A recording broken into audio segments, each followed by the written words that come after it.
Welcome, guys. We are back with the sixth episode of MoveMint Medicine. And let me talk first about our partners. So, our partners Fit India, the government initiative. So, that's a very big partner for us. Then we have Back to Fitness. Back to Fitness is the clinic that I run. Then Lal to the High, the race that we put together in Leh Ladakh, which ranges from 55 to 555 kilometers. We touch on it a little bit today in the podcast, where we're pushing people to the extremes and beyond, really. Okay, and then we are making a movie on it, moving mountains within, because what is very important is it's not so much about just the physical limits. I think after a while, it all comes to what the mind is capable of doing. So after all these partners, it's very important we have very good experts coming on board. So what we look primarily for are physically active, who are on the journey, practitioners, could be doctors, could be scientists, who can lead by example, right? So today we have Dr. Brad Elliott and obviously Darren Clear. So Darren, just take it on from here, please, and do the introductions. Okay, thanks, Roger. So it's an absolute pleasure to have Dr. Bradley Elliott with us today. So Brad is an academic at the University of Westminster in London, and his research is focused on exercise and aging, amongst other things. So Brad, I wonder whether you could just give us a bit of an introduction and a background to yourself. So your academic career so far, your qualifications, and also then touch on maybe your personal journey of physical activity and where you are today. Of course, happy to, Darren. Darren, Rajit, happy to be here today as well. Thank you for having me. So my background is when I went to university originally, I started out doing a sports science degree, which in all honesty, and I do hate to admit this sometimes, was more luck and chance than anything else. It sounded like a fun option, if that makes sense. And so I signed up for sports science thinking that'd be quite fun and I would enjoy that. And it wouldn't be too hard perhaps. And it was an incredibly hard degree that was quite rigorous about physiology of exercise and such. But B, I got really lucky in that it was a really enjoyable experience. And I really, really enjoyed studying physiology at the extremes of human ability and performance. And at the time, I was a student athlete as well. I played ice hockey for the university where I was based. And I was training most days. So it kind of worked quite well together that I had the academic and the experience of being an athlete side by side.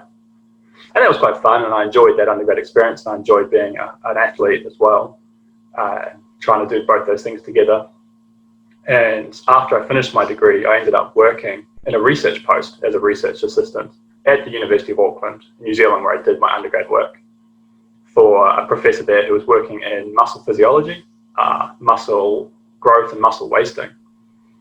And that was a real interesting insight into the research world, which again was new to me and I hadn't expected to enjoy so much. And I really got into research, understanding, comparing basic science with, say, clinical presentation or real-world human experience of injury and recovery and such.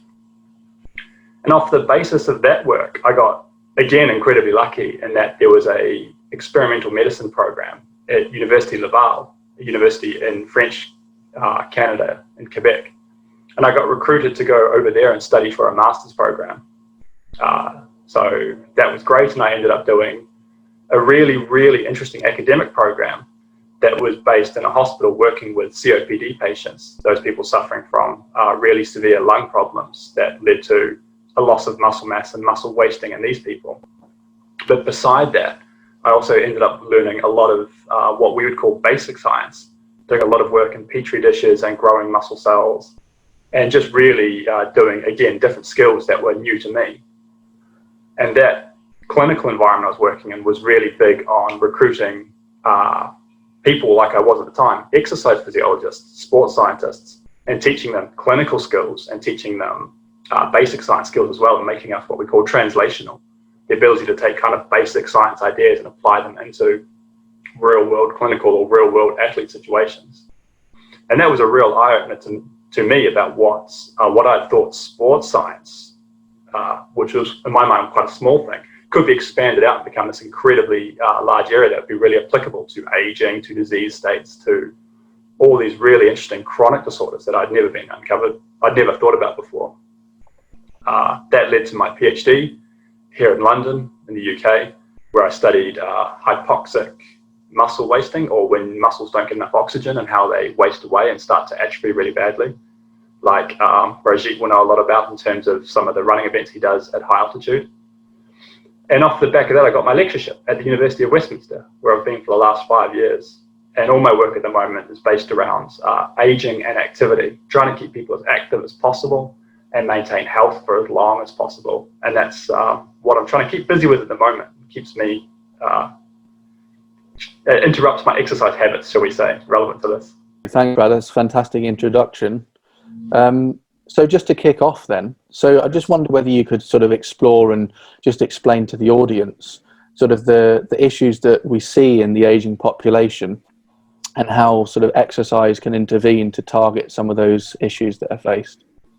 Yeah, that's a really good broad question. That's kind of really sets the scene, I think. With aging,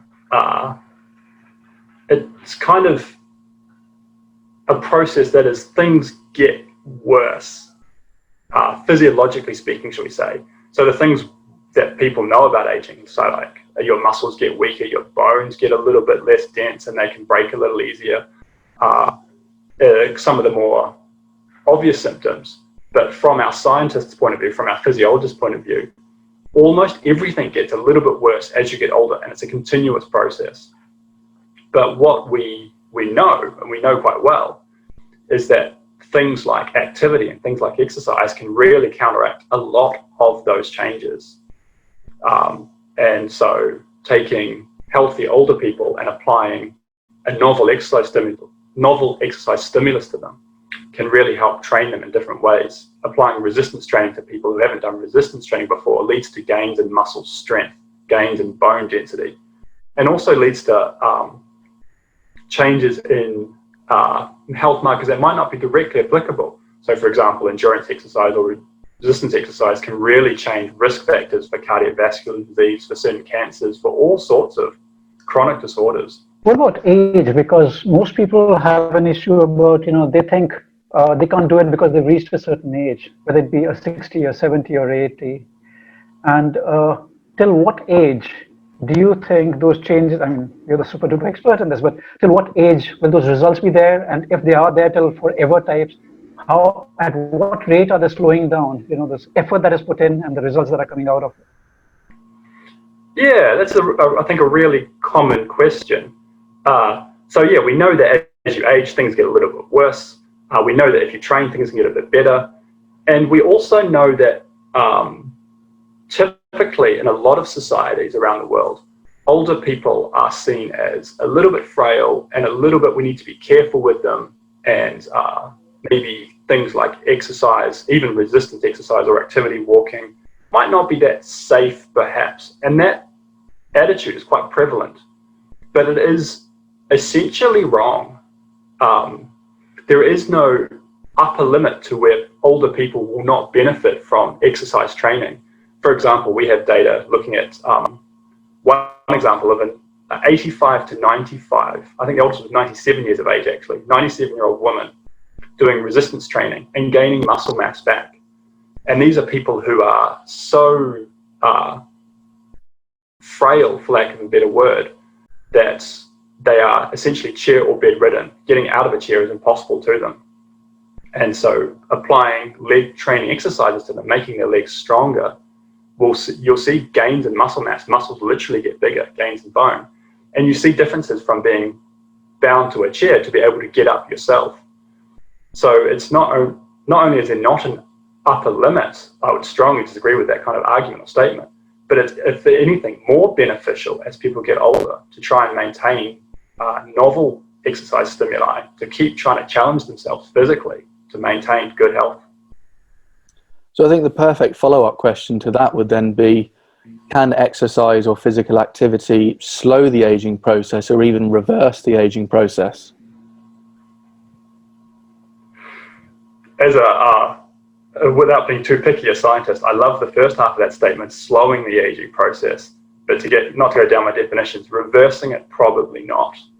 So even if you take the most highly active people, those people who train their entire life, we call them masters athletes, for example, in the UK, and people who are just as active as humanly possible throughout their careers into very old age, they still show aging-related changes. So we know that exercise stimuli in all its different forms, be it strength or endurance or sprint or power or anything, can offset or delay aging-related changes, but they will occur. And that's something that we do have to bear in mind and acknowledge. We're not talking about completely preventing aging. We're not talking about miracles, but we are talking about offsetting, changing, slowing aging processes, keeping people healthy, independent for as long as possible. Brilliant. So, before we carry on with more of the clinical part and stuff like that, what about your own background, Brad? I mean, you touched on ice hockey. So please tell us more about the ice hockey part and your own journey of, being an athlete and a sports person and fitness. Oh, sure. Happy to. When I give science talks, normally no one cares about my athletic background, so I'm more than happy to talk about that. So when I was a teenager, I was born in New Zealand, a small country in the South Pacific, an English colony originally. And it has no traditional history of winter sports or ice hockey at all. And when I was in high school, I ended up living in Canada for a year on a scholarship. And just incredibly by chance in life, I got the scholarship and ended up living in Canada. And off the back of that, I picked up ice hockey as a sport. That was fine and fun, and I enjoyed it. And I got okay at it, if I could say that immodestly. And when I went back to New Zealand, I kept playing, and I found clubs in my neighborhoods, and went to university and found the university squad and played for them for my entire university career. So that was 4 years. And then I ended up playing for an Auckland team, the city I lived in. Then I ended up getting drafted for the National League and ended up playing for what we call a farm team for them. And I always had a stated goal when I was in university to try and play for New Zealand for my national team. And I never made it, to be clear, but I always kept trying. But it was always a balancing act, because I always had a full-time life where I studied full-time. I had to pay to get through university, so I had to work as well. So I'd work 20 or so hours a week. But mixed between Burger King, flipping burgers, and a video shop. And then I had to train twice a day, every day, and Monday through Friday, and then games on Saturdays and Sundays. And so it was always a real balancing act, my early academic studies, my athletic career, and then having money for food on the table and to pay for accommodation as well. It was good fun, but I don't think I remember sleeping for about 4 years there. No, that's great. Thanks, Brad. It is always good to hear about people's personal journeys of exercise and where they've got to today. So how do you think that background has sort of set you up for the career that you're in today, and how do you think that impacts the research that you do? That's actually an argument. My wife is an academic as well, and we have this argument quite a lot, interestingly enough, because in our field, in health physiology and exercise physiology and in physiology in general, we're often dominated by people who come out of athletic backgrounds. Darren, I know your history, and Rajat, we just talked about running, for example. So we end up with people in this world who have exercise in their life being normal a lot of the time. And that's both a good thing and a bad thing, because who else should champion exercise but people who believe in it? And that's good, that's positive, that's why we're here today. But we also have this problem perhaps where we end up with people in positions of promoting exercise who think exercise is normal. And that can be a challenge, because if the majority of society doesn't want to or doesn't see the joy or benefit of exercise, we need to see both sides of an argument sometimes. So one of the ways I try and round off my work is trying to consult as much as possible with our psychology department at the moment in my university. People who work in behavior change, people who can help me take my evidence and saying, oh, exercise is good for you. Well, who knew? Thanks, Brad. We've known that for at least 70 to 100 years now in terms of good, hard scientific evidence. And then apply that to people's behaviors and things like nudge theory, to things like city design, to things like public transport, to make people more active and exercise more. You spoke about COPD. Now, what is going on in this world today with this whole coronavirus and stuff like that. So just making that connect, right? I mean, how important does this whole physical activity become in this? We were gung-ho about physical activity being relevant to non-communicable diseases and stuff like that for a very long time, and suddenly comes along coronavirus, right? How important is it in this lockdown? Because we don't know how long it'll last. It could be months, right? So how important is this whole physical activity then? Oh, exactly. It's incredibly important, especially at a point in time where we're enforcing inactivity upon populations in different countries. And one of the things that's been really positive to see in terms of health of a population is most governments around the world who have lockdown situations, like I see India has, like the UK has, like a lot of countries have at the moment, is the recommendations are typically stay inside, go outside if you need essentials or food, and go outside once a day to do exercise, because it's really important in terms of not just surviving the next 2-3 months of our time of lockdown, of inactivity, of enforced isolation, but also the risk of all the chronic disorders we have been campaigning about for the last 5-10 years, of things like obesity, of metabolic syndrome, of increased risk of cardiovascular disease, of increased risk of certain cancers, of lifelong health and well-being. And there has to be a trade-off between those two. So I have actually been genuinely really impressed by most government's advice, which is, yes, stay isolated, stay your family, stay away from others for now, but do go outside and do get some exercise, get some vitamin D on a regular basis, because that's necessary. And even if you are stuck inside, there is plenty of exercise alternatives that can be done in small spaces. I think the situation in India is slightly different though, Rajat, isn't it? So obviously in the UK, the recommendation is that we can go outside once a day for 60 minutes of exercise, and in whatever form we choose, as long as it's only with household members or family members sort of living within the same property. But it's a different story in India at the moment, I think I'm right in saying. We got too many of us. So the thing is, if you were to exercise outside, it'll not solve the problem, it'll probably make it worse, as in there's too many people in the park yet again, so that social distancing wouldn't be happening then. So as much as us being sports scientists, sports doctors, we don't like it, but listen, I mean, it's a tricky one. And, Brad, I was going to come to that. So if in a place like India, you're not allowed to go outside, what are the few things that you would recommend to them that they could be doing at home, both otherwise active people and inactive people as well? Yeah, I think I've been asked this question a few times these last few weeks from different media groups, and there's lots of really good alternatives.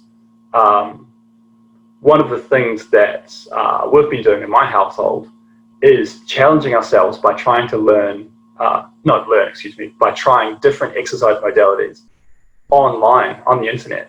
And if people are watching this podcast at the moment, I'm going to assume they have a good internet connection or can access the internet on a semi-regular basis. One of the things that's been really amazing to see has been there's been so many organizations just who would normally charge for a resource, just putting their resources online for free and saying, well, here's a tool we have, here's some classes we have, and feel free to do them in your living room. So for example, we've taken up once or twice a week doing some HIIT style training in my household, some high intensity exercise in a very small space. We've taken up yoga here, which I have not done before. And so there's my wife and I trying to do yoga around our couch at the moment in our living room, which is not that big a space, and just trying to work ourselves around each other. Body weight resistance exercises available. Endurance stuff can be done in terms of moving on the spot with something as simple as a skipping rope or jumping jacks or that kind of thing. It's quite hard to give specific advice, but I can give some very general advice, which is just try something. And if you want to, try something different. So just try all sorts of things. A friend of mine took up dance recently, and she found up dance classes online, and there's been some amazingly hilarious videos that she's posted on the internet. Maybe don't post those if you don't want to, but whatever gets you doing stuff at the moment, that's what matters. It can be anything, honestly. Just try things and then find something you like.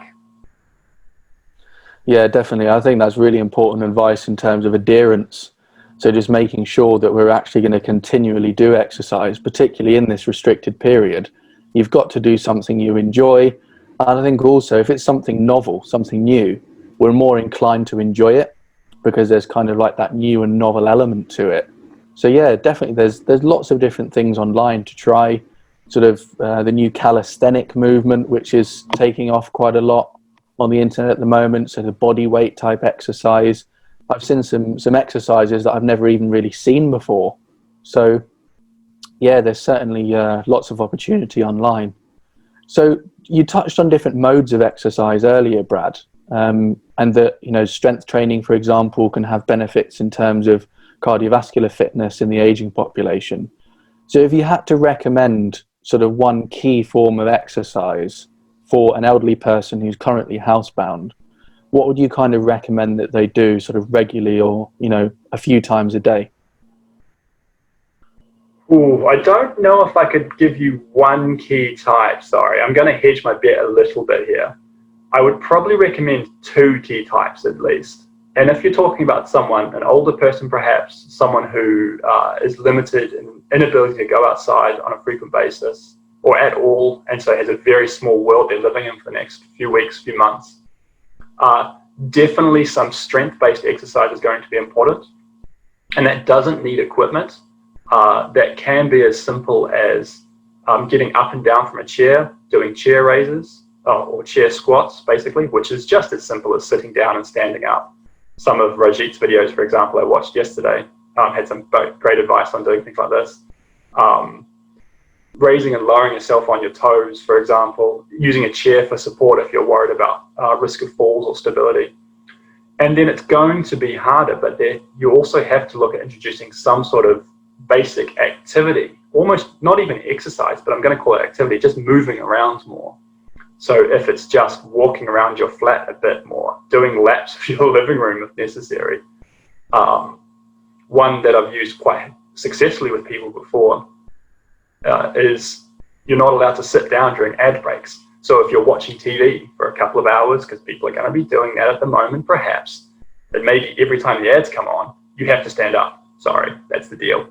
You can't sit down again until the ads are over. So just changing things a little bit, just introducing a bit more movement all of the time. That would be my 2 key recommendations. A bit more movement and then some sort of strength-based home exercise. So what should we tell people to be careful about? Like, you know, when elderly are picking up the physical activities, chair squats, for example, because I was leading a group and, you know, there have been some issues that there was pain everywhere for people who had never done squats ever before. So what are the things that we should be careful about for elderly people especially? With an older group of people, so first things really is with an older group of people, there isn't a prerequisite or a caveat to avoid exercise for the firstly. In the UK, for example, the recommendations for exercise in over 65s is the same as recommendations for exercise if you're under 65. It's just on a different webpage that says exercise for over 65s. And the American medical advice is very similar at the moment, that exercise must be promoted among older people or people who are older and bedridden, with the caveat that there is some increased risks of falls, for example, and increased risks of cardiovascular events, a heart attack or minor stuff, more minor versions of things like that, for example, heart problems. But the risk-benefit ratio is quite important there, so it's more good for you than chance of bad, for example. But if you are looking at becoming more active, the things to bear in mind is balance, is risk of falls. Do you have balance problems? And if so, it's perfectly fine to have something available to help you with that. So I kind of alluded to it before, but if you are introducing getting up and down from a chair at first, and it is physically challenging for you, which it can be for some people, then it's fine to use arms of a chair or use the back of a chair to help yourself at first, and to have that available to you as a prop, as a crutch, to help out. And then it's also important to have progression. So don't see something on the internet and go, well, that's amazing, I'm going to do that, and just go all in and try and commit to it. It's important to start out a bit slow, especially if this is very novel to you, and build up to it. So start out a little easier. Don't go 100% at first and then end up in sore or even worse injured and then not want to do that kind of exercise ever again. Those would be kind of important recommendations. All right, thanks, Brad. So one question that we've been asking all of our guests, what are 3 myths or misconceptions within your particular field? So in exercise and aging, what are 3 myths or misconceptions that are in place? Oh, I don't know if I can think of 3 this quickly. I would suggest one we've already talked about, which is this idea that older people, very old people, cannot benefit from exercise, which is not the case. That is 100% not the case. There is no upper limit to the benefit of exercise in terms of your age. There's a very popular one in some gym environments, no pain, no gain. And that is a fair myth to address straight away. Exercise doesn't have to be evil or awful for you to see benefits from it. So I could use the word exercise and activity before, and kind of alluded to them being different. This idea of activity or just being slightly more active, not even doing committed exercise, being quite good for you. And introducing activity into your life, not just introducing exercise into your life, can be of benefit to the general population. Oh, myth 3, very quickly. Myth 3 might be scientists can just come up with ideas very quickly. I'm not sure I can come up with another one quick enough. Sorry, Darren. No, I'll be inclined to agree with that last one, though.